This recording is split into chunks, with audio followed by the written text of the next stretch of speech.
नमस्कार, पीके stories channel पर आपका स्वागत है। छत्रपति संभाजी महाराज का जीवन वीरता के साथ ही भावुकता से भरा था। अपने जीवन में उन्होंने कई युद्ध लड़े, लेकिन एक भी युद्ध पराजित नहीं हुए। आखिर में मुगल सेना ने धोखे से उन्हें पकड़ लिया।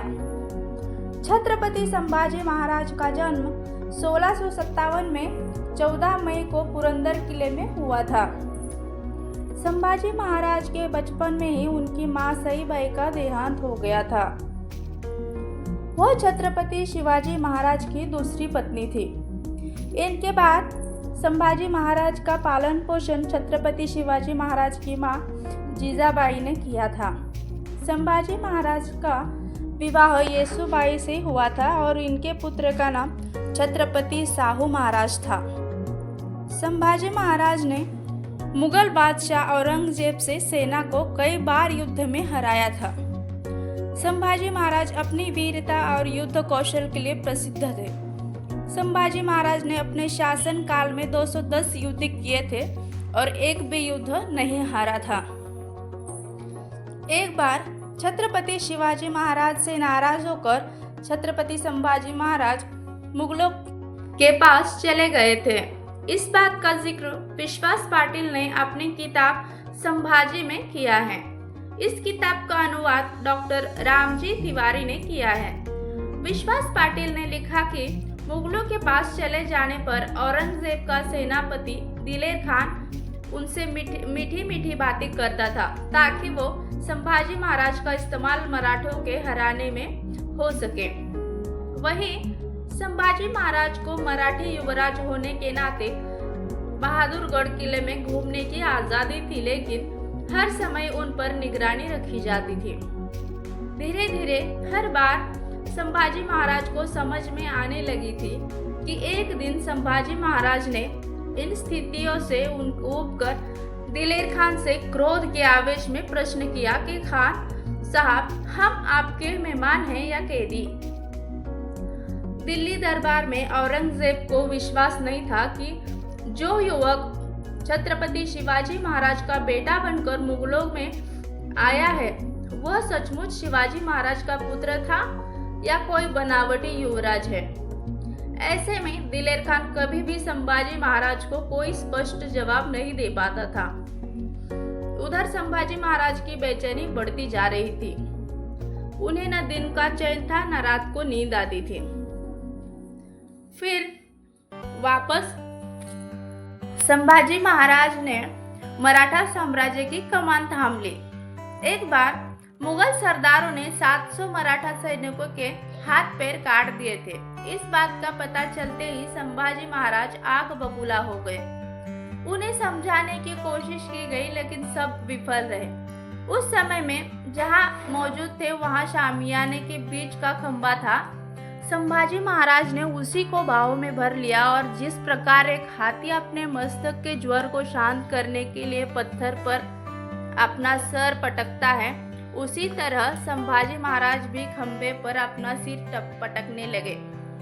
आंखों से लगातार गिरते आंसुओं को पोंछते हुए वे बोल रहे थे कि पिताजी, बहुत बड़ी भूल हो गई है, मैंने बहुत बड़ी गलती हो गई है मुझसे।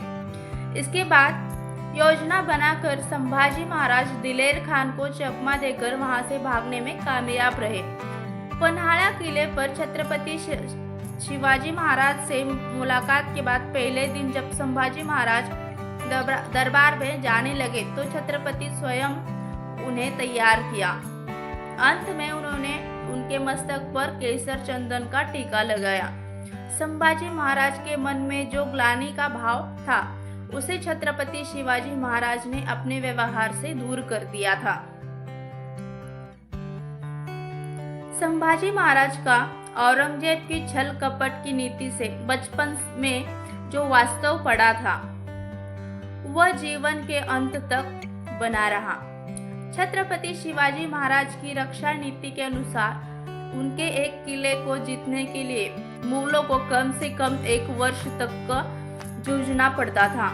ऐसे में औरंगजेब जानता था कि इस हिसाब से तो सभी किले जीतने में 360 साल लग जाएंगे।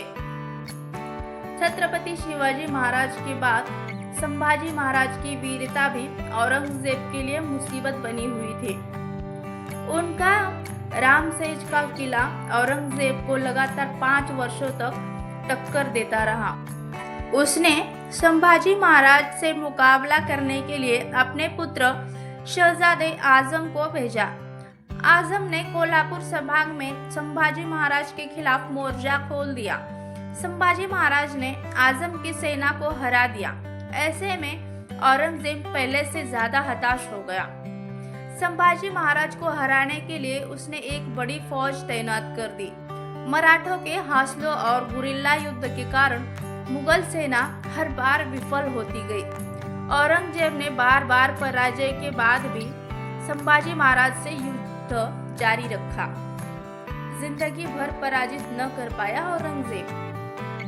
15 फरवरी 1689 को औरंगजेब की सेना ने संभाजी महाराज को धोखे से घेर कर पकड़ लिया। इसके बाद कवि कलश, जो कि संभाजी महाराज के सलाहकार थे और संभाजी महाराज को जब दीवानी खास में औरंगजेब के सामने पेश किया गया, जिस औरंगजेब के सामने कोई नजर मिलाकर देखने की हिम्मत नहीं करता था, उसके साथ संभाजी महाराज नजर से नजर मिला रहे थे। औरंगजेब का आज तक किसी ने ऐसा अपमान नहीं किया था। वो दरबार से जाने लगा, पर जाते जाते ये कह गया कि आंखें निकालने से पहले उसकी जुबान काट डालो और ये सजा पहले इस कवि कलश पर आजमाओ। उसको लगा कि कवि कलश को ऐसे ही यातनाएं देने से संभाजी महाराज डर जाएंगे और इस्लाम कबूल कर लेंगे, पर ऐसा नहीं हुआ। कविराज की पहले जबान काटी गई, फिर उनकी आंखें निकाली गई। यही सजा बाद में संभाजी महाराज को भी दी गई।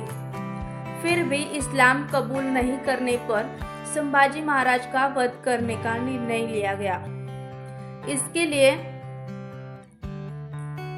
11 मार्च 1689 का दिन तय किया गया, क्योंकि उसके ठीक दूसरे दिन हिंदू वर्ष प्रतिपदा थी। औरंगजेब चाहता था कि संभाजी की मृत्यु के कारण हिंदू जनता इस अवसर पर शोक मनाए।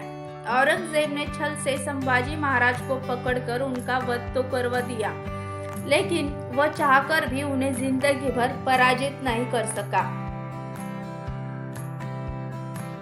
आपको वीडियो अच्छी लगी तो वीडियो को लाइक और शेयर करें और ऐसे ही नए नए वीडियोस के लिए चैनल को सब्सक्राइब जरूर करें। जय शिवराय।